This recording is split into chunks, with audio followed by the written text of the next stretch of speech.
Hello, everybody. I'm Zenith and welcome back to the Disney Debate, where Kat Mac and I talk about Disney products and Disney in general. So, how's it going today, Kat?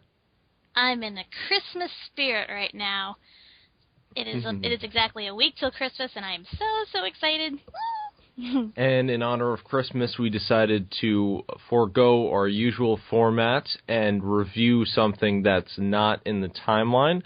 Today we're going to be talking about Mickey's Christmas Carol, and it was definitely nostalgic. I didn't remember this film until I actually saw it, and there are certainly elements that I do remember from it, but I don't know how much I can say was good. It was definitely nostalgic, but it's one of the weaker adaptations of A Christmas Carol. Yeah, that definitely, you're definitely right about that. Like, as much as I love it, as much as I love this adaptation, they made the mistake of just trying to make it like a short film, like I said, like you see it in the beginning of those Pixar films. And that's really what kills it, because I believe if they had spent time on it, making it its own long feature-length film, they could have made it as great as the Muppets did. So, but instead they had to like crunch a whole bunch of stuff together. They cut out a lot of the darker elements, except for one scene, and they kind of dumbed it down a bit. It definitely feels like there's something missing from it, and I think because it was so short, because a lot of it is cut out and dumbed down to make it accessible, it doesn't feel the same as many other Christmas Carol adaptations, and we'll get into that as we go along. So what are your thoughts, Kat? Well, like I stated before, I absolutely love this film, despite its flaws, because, heck, this is one of the first things I saw featuring Mickey Mouse, and despite the misleading title, because technically this isn't Mickey's story, because he plays Bob Cratchit in this, so of course, Bob Cratchit is kind of like sort of like the side character that does get his own, like, background told, but he's not really the focus. Scrooge is. If anything, they should have called it Scrooge's Christmas Carol. But from what I read, apparently, Mickey Mouse hadn't appeared in a short film, for about 30 years at that point. So, this was, like, somewhat of a nice return, I guess. But the one thing I do find fascinating about this is that you can kind of consider this film sort of a Disney crossover, because they actually reuse a whole bunch of characters, but not just the Mickey Mouse and his friends and everyone, but you see people from The Adventures of Mr. Toad, you see characters from Robin Hood, from what else? From Fun and Fancy Free. So they mix a whole bunch of them in there, and they give them, like, different roles and stuff. And some of them are background characters, some of them are major characters. And it's fascinating to see, and it's interesting, like, to speculate the choices and, like, why they decided to use these certain characters. But, it's pretty cool seeing them actually appear in something other than the movies that they featured in. I do have to agree that it's nice seeing these characters in different roles. Some of them, however, are very miscast, and I think this is where we should get into where the story begins. So it begins like any Christmas Carol. Scrooge is being played by Scrooge McDuck, which I have to say is one of the perfect casting opportunities of the film. It's probably one of the best aspects of it, because Scrooge has always been synonymous with that. Like, Scrooge McDuck is basically a caricature of Ebenezer Scrooge, and so he's basically playing himself in this role. Mm-hmm. I believe this is one of the first times he actually appeared on film, because up to that point, I think he was strictly a comic book character. He was kind of like, at first, a foil to Donald Duck, and then he became his boss, and then I guess he suddenly became his relative. And don't get me wrong, from the beginning, he was a greedy bastard. Like, you read some of the comics, you see just how much of a hardcore greedy bastard he was. But I think once he, like, made that leap to the screen, he just, like, became sort of a household name and just synonymous with the character. Hence why we got DuckTales. The only thing I will say about the character, though, is he's not quite as angry as other Scrooges you'll see. He, in order to make it more kid-friendly or Disneyfy it a little bit, they made his character a little bit more lenient. He doesn't say let them die and decrease the surplus population. He doesn't say those kinds of things. He just tries to use politics to his advantage, basically. Yeah, he basically acts like a Republican. You know, just saying that, oh, well, if I give money to the poor, then the poor won't be poor anymore, and you poor gentlemen will be out of a job, and I couldn't take your job away. So yeah, it's a little bit different seeing Scrooge as a more likable sort of man, and it actually kind of hinders the message a little bit because he's supposed to be the most miserable miser in the whole world. Scrooge is supposed to be this angry, bitter old man, and we see there are good points to him still, so the message isn't quite as powerful. Yeah, I agree. They could have maybe demonized him a little bit more. Because, like, don't go around, he's still grumpy, he's still a miser and all that, and you see that he does, you know, treat people like crap, particularly his nephew. But, yeah, they could have really upped the ante, because, like, when you first see Scrooge, you're really supposed to, like, hate this guy, and you're hoping that at some point he gets a comeuppance or something big happens that makes you like sort of wanna like him, and that's where the ghosts come in. I mean, in the original version, there's a scene where it's shown that really no one cares about his death. He asks the spirits to showcase there must be someone sad about this person's death, and no one is. In this version, you can kind of feel like, okay, maybe some people would feel sorry for him. Yeah, I guess.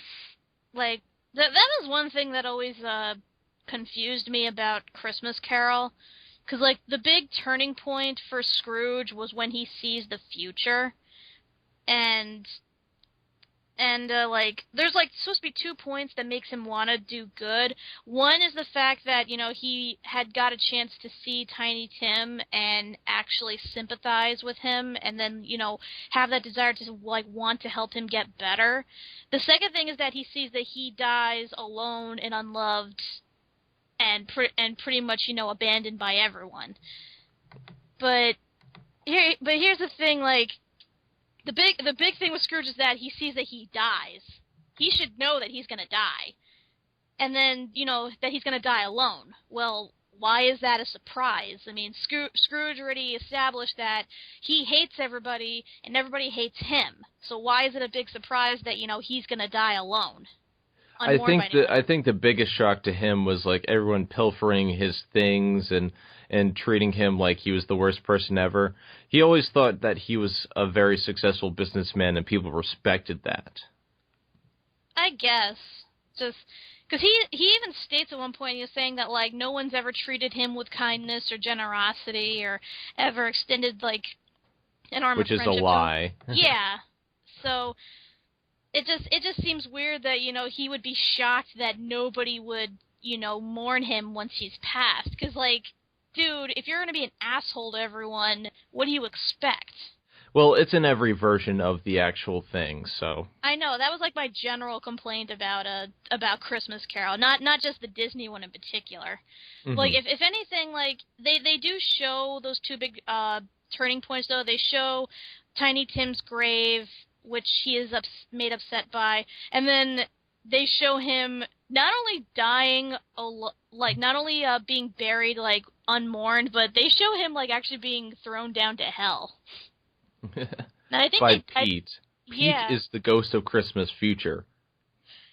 Yeah, I actually love that casting choice, because it really makes sense, given that, you know, he's the first villain and everything. And you actually see the ghost of Christmas yet to come actually talk. The first version, I think, that ever has the Ghost of Christmas Yet to Come talk. He pulls back his hood, he's smoking a cigar, and it's hilarious. I love they have him just puffing away at his cigar. And then he actually looks scary once he takes his hood off, and especially when he's like laughing maniacally after Scrooge falls into the pit. Like that scene actually scared me when I was little. Cause like I'm thinking like, oh shit, is this guy the devil? That was the only point in the actual thing where I think it was dark enough, because there are points where they should have gone further with this adaptation, and they didn't. Yeah, like at the beginning, they showed, of course, the scenes with Bob Cratchit. They show the two guys collecting for the poor, and they show Fred, his nephew. And they have that, and they have the scene, of course, with Jacob Marley. And then you get to the Ghost of Christmas Past, who is for some reason played by Jiminy Cricket. I was confused by that casting choice. And the only thing they really show from his past is him meeting his girlfriend and him dumping his girlfriend. And that's it. Yeah, there's a whole bunch of things that they cut out. They cut out his father completely from the equation. They cut out the fact that he wanted to save up enough money so he can get a ring so that he can marry his sweetheart, and that he wanted financial security. In this, they just make it transition from, okay, he loves her, then he's a greedy old miser. There's nothing in between. Yeah, like, and here's the thing, like, they say that between the scene when he first kisses his girlfriend and the scene where he dumps her, like, 10 years had passed. And they show, like, none of it. They just show him immediately counting his money, and she's like, I've had this honeymoon cottage suite reserved all these years. When are you going to marry me? And he's like, oh, yeah, by the way, your mortgage is overdue. I'm taking away the cottage.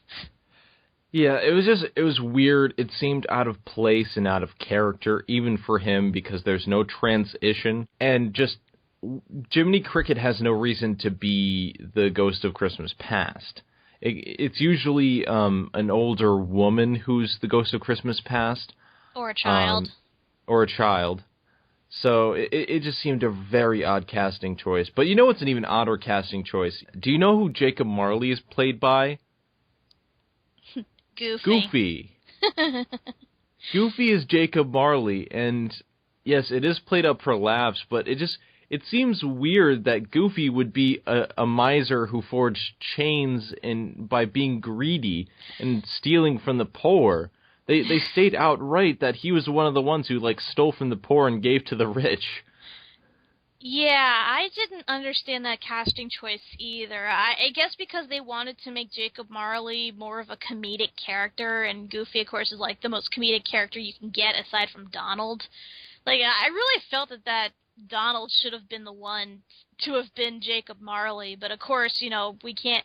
That would mean he'd have to be of the same age as Scrooge, and of course it's an established fact that he is Scrooge's nephew. But I don't know, who else could they have gotten for Jacob Marley? You could have gone, I don't know, maybe one of the Weasels, or...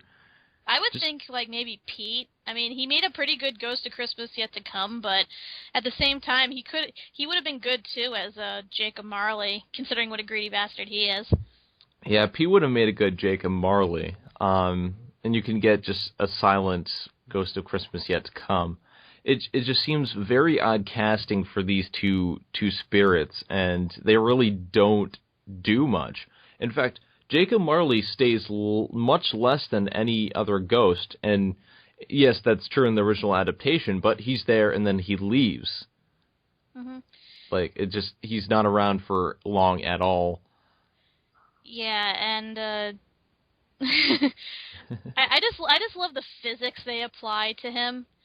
Because, even though he's a ghost, apparently he can still be touched by people, and he can still touch them, and apparently his chains are solid enough where Scrooge is able to actually touch them. But then there are times where he goes through walls or doors, and he turns into a shadow and can disappear at will. So like it's very inconsistent. Yeah.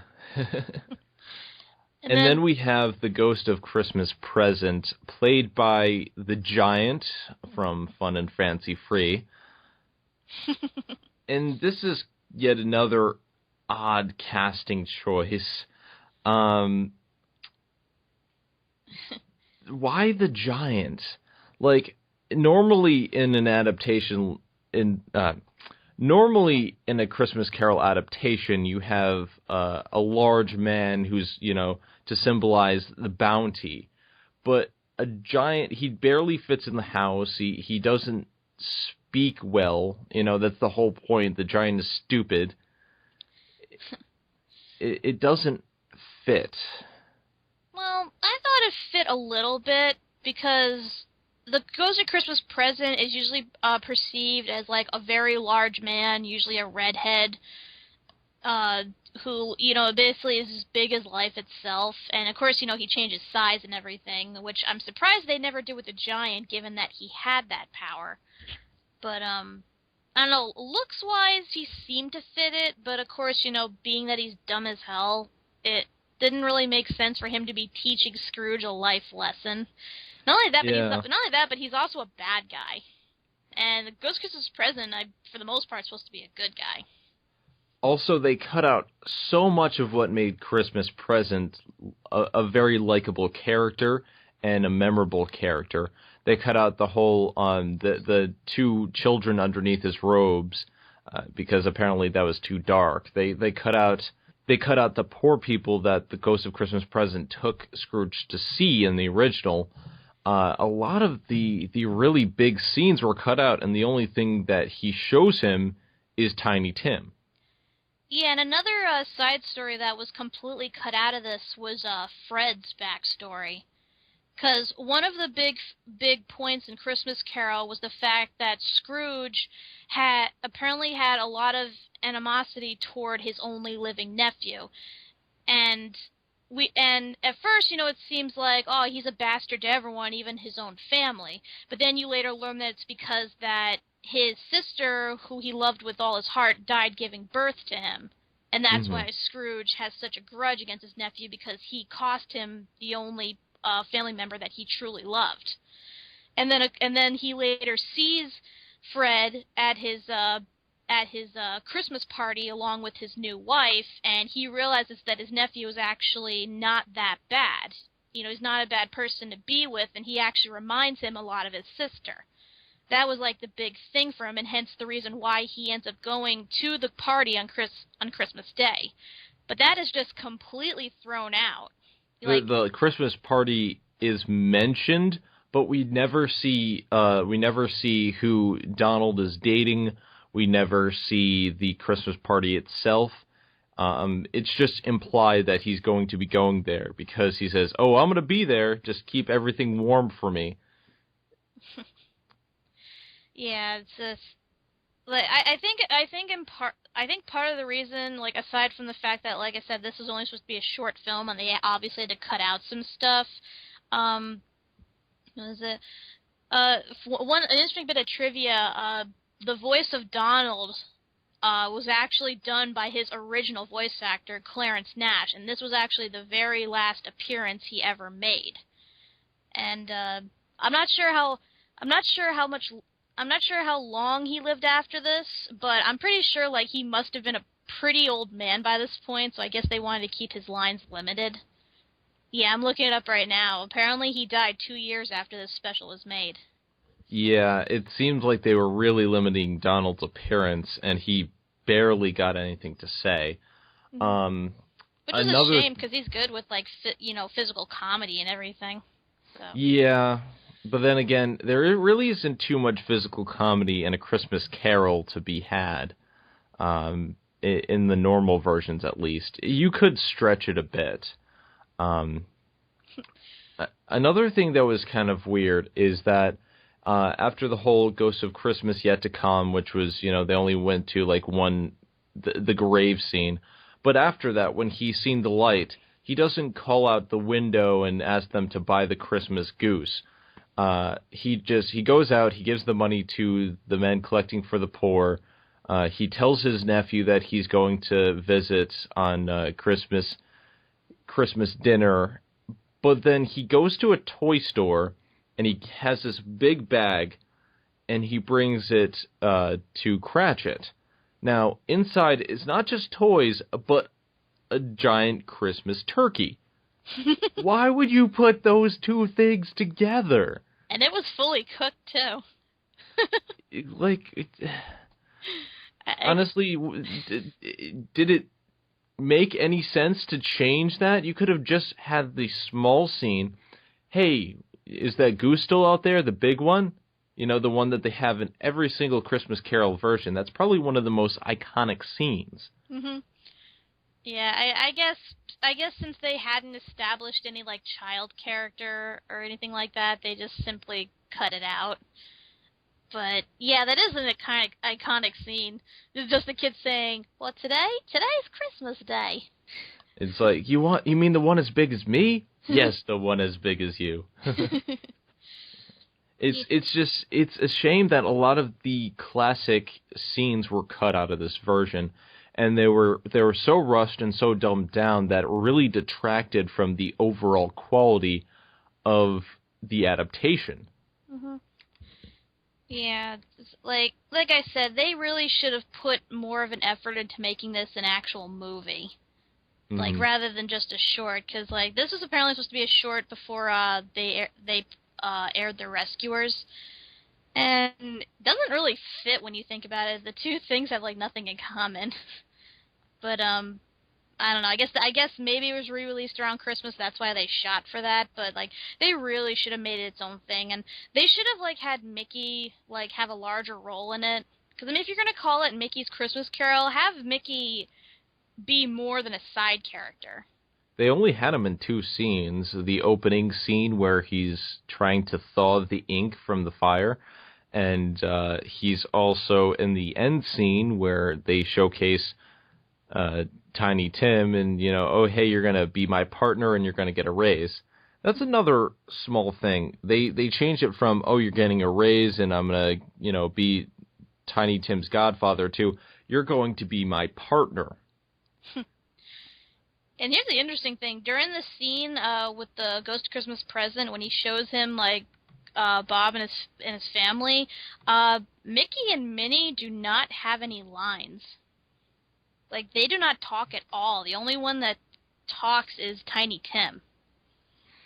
So, and, like, that really takes away a lot of it because, you know, Bob Cratchit and his family are supposed to be sort of the inspirational thing that makes Scrooge realize how important Christmas is and that there are people out there who actually do care about him despite how much of an asshole he is. And, yeah, they don't have any lines. Another odd choice was when they showed the past with Fezziwig. It was interesting that they showcased like Mr. Toad as Fezziwig. That was cool, but they had Daisy as Scrooge's. They had Daisy as Scrooge's love interest. I just kept thinking like how odd that was because Daisy is Donald's girlfriend, and yet you see her actually kissing his uncle. It was very surreal seeing that, and this all taking place in the past, and yeah. This actually makes me wish that, you know, had they made this its own movie and everything, that they would do it sort of the same way that the Flintstones and what's his name? The blind guy. And the way Mr. Magoo sort of did the Christmas Carol is that it's the characters putting on a play and becoming the characters. Like, they didn't have to, like, make themselves the characters taking place in the story as it took place. They could have just, you know, pretending to be these characters. I think that would have been cool and would have made a little more sense than the casting choices that was made. Mm-hmm. Altogether, this was very nostalgic, and I do think a lot of it was interesting, especially the fact that it was the first major Disney crossover special, But this was done better years down the line. We've seen a lot of modern adaptations of the Christmas Carol with these characters and with other, cartoon characters, and I think they did it better. This just seemed very rushed. It seemed like they didn't think a lot of these casting choices through, and it just didn't work as well as it should. But it's still very nostalgic, and for what it's worth, it's still worth a watch, at least. Oh, definitely. Like I said, I still love this movie. It'll always be my first Christmas Carol movie. It'll always be my first Mickey Mouse movie, and despite how rushed it was, it does still get an emotion out of me. For the most part. And it's just nice to see Mickey and all of them together, just acting out this classic story. Oh, and I wanted to mention real fast, I do like the song that is featured in it. I believe it's called Joy to the Children. I don't know why, but I just think it's, really nicely played. I thought it was okay. I didn't think it was bad. I thought it was, pretty enjoyable. I just don't think there was anything too special or memorable to it, but that's just me. Like I said, we've seen better adaptations, not just live action, but animated, and of course with Muppets. Muppet Christmas Carol. We'll be talking about that in the future, and we'll be talking about Disney Christmas Carol in the future as well. And who knows, maybe if you guys want, we'll make this a annual thing. We'll do a holiday movie for any of the major holidays. You guys can request one if you like, and we'll look into it and maybe do something a little special, outside the norm, just to shake things up. Just please don't request Santa buddies, because we'll get to that, but I don't want to have to do that on Christmas. Yeah, this is a time of joy and love. And not making me want to put my foot through the screen. Yeah. But anyway, guys, thank you for watching. This has been a special episode of the Disney Debate. If you have any comments, criticisms, suggestions, or Disney movie suggestions that don't fall into our main Disney canon, but you would like to suggest it to us, please let us know at zenithrule.blip.tv. Or you can follow us at Twitter at twitter.com/ZenithRule, twitter.com/FMTRabbit. Or you can follow us on Facebook at facebook.com/CatMac and facebook.com/ZenithRule. Or on our fan page, facebook.com/The Disney Debate and facebook.com/TeamDieZenith. Thank you guys for watching again. I'm Zenith Rule. And I am Kat Mac /FMTRabbit/CatTCritic, and I'd like to wish everyone out there a Merry Christmas, a Happy Hanukkah, a Happy Kwanzaa, and if you don't celebrate any of that stuff, then Happy Shut the Fuck Up. Or Merry Festivus. Either way. Festivus for the rest of us. But anyway, happy holidays, guys. And next week we're going to have another special episode of the Disney Debate where we will discuss the acquisition of Star Wars by Disney. But until then, see you guys next time. TTFN, ta-ta for now.